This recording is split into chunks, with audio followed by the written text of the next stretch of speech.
So it's been a couple of weeks since the first video where I used some of this Gorilla waterproof patch and seal, but it doesn't feel like spray paint. It feels like a heavier paint has been put on here.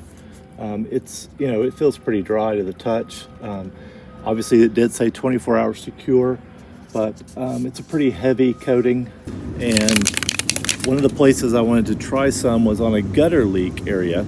And I think the problem is probably with flashing, so I've added some flashing here to make sure water is not trickling back under the gutter and coming down. But I'm also going to spray some of this in the gutter, and then I'll show you here what it looks like as it goes on. I'm going to spray it around some of the screws and the flashing as well.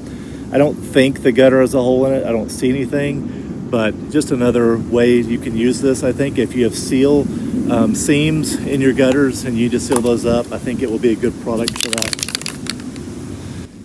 So the can is as simple as using spray paint on an area where you want to use it. It's pretty expensive, but it's going to be a temporary fix for a situation you may discover with your home or something else you need to seal up.